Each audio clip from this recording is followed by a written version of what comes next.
আকৌ একবাৰ স্বাগতম জনাইছো আমাৰ ইউটিউব চেনেল আৰ্থিক বাৰ্তালৈ। আজি আমি আলোচনা কৰিম কেনেকৈ আপোনাৰ মোবাইলটো হেকিংৰ পৰা বচাই ৰাখিব পাৰে।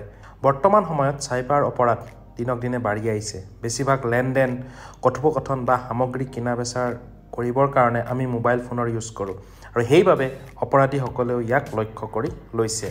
আজি মই কিছুমান সহজ উপায়ৰ কথা ডিসকাস কৰিম যিবোৰ মানি চলিলে আপুনি মোবাইল হেকিংৰ পৰা বহু পৰিমাণে হাত সাৰি থাকিব পাৰিব। So let's start. আপোনাৰ কল ফৰৱাৰ্ডিং হৈ আছে নেকি চেক কৰক।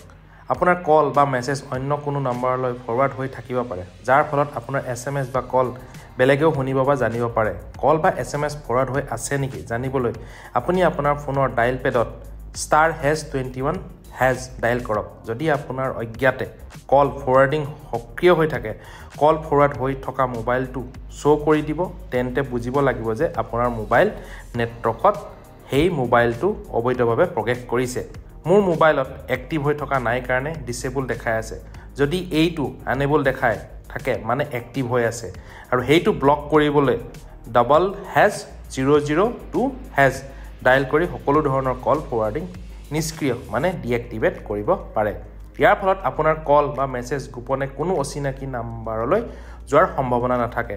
আপুনি সময়ে সময়ে *21# ডায়াল কৰি কল ফৰৱাৰ্ডিং সেটিংস পৰীক্ষা কৰি থাকিব আৰু যদি আপোনাৰ অজ্ঞাতে কল বা মেছেজ ফৰৱাৰ্ড হৈ আছে তেন্তে *002# ডায়াল কৰি কল ফৰৱাৰ্ডিং ব্লক কৰি ল'ব।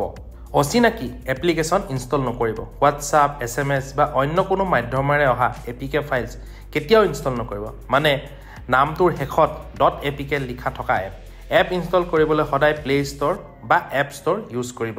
যদি কোনোবাই আপোনালোকক AnyDesk বা টিম ভিউৱাৰৰ কুইক সাপোৰ্ট এপ ইনষ্টল কৰিবলৈ লিংক দিয়ে, সেইবোৰ কেতিয়াও ইনষ্টল নকৰিব। এই ধৰণৰ এপ্লিকেশনে আপোনাৰ ফোন হেক কৰিব পাৰে। ব্যক্তিগত তথ্য নিদিব। কেতিয়াও কাকো আপোনাৰ ডেবিট বা ক্ৰেডিট কাৰ্ডৰ নম্বৰ, মিয়াদ উকলি যোৱা তাৰিখ, CVV, পিন, পাছৱৰ্ড, OTP আদি নিদিব। সন্দেহ হলে কি কৰিব? যদি আপোনাৰ সন্দেহ হয় তেন্তে আপোনাৰ নিকটৱৰ্তী আৰক্ষী থানাৰ সাইবাৰ ক্ৰাইম বিভাগৰ লগত যোগাযোগ কৰিব। সাইবাৰ ক্ৰাইমৰ বিষয়ে সজাগ হওক।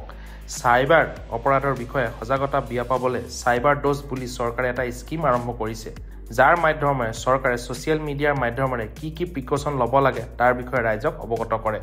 সাইবাৰ ডোজক ফেচবুক, ইনষ্টাগ্ৰাম আদিত ফ'ল' কৰি ল'ব আৰু এইবোৰৰ বিষয়ে আপডেট হৈ থাকিব পাৰিব। সাইবাৰ অপৰাধৰ ৰিপৰ্ট ক'ত কৰিব? যদি আপুনি কোনো সন্দেহজনক কল বা মেছেজ বা হোৱাটছআপ মেছেজ পায় তেন্তে সেই বিষয়ে sansarsarothi.gov.in ৰিপৰ্ট কৰিব পাৰে। যদি আপুনি সাইবাৰ ফ্ৰডৰ অলৰেডি বলি হৈছে তেন্তে তৎক্ষণাত ৰাষ্ট্ৰীয় cyber crime reporting helpline number 1930 phone কৰিব। নাম্বাৰটো লিখি লওক, যিকোনো সময়ত কাম আহিব পাৰে। অথবা cybercrime.gov.in অভিযোগ কৰিব, যিটো ভাৰত চৰকাৰৰ গৃহ মন্ত্ৰালয়ৰ অধীনত আছে। সচেতন হওক আৰু নিজকে সুৰক্ষিত ৰাখক।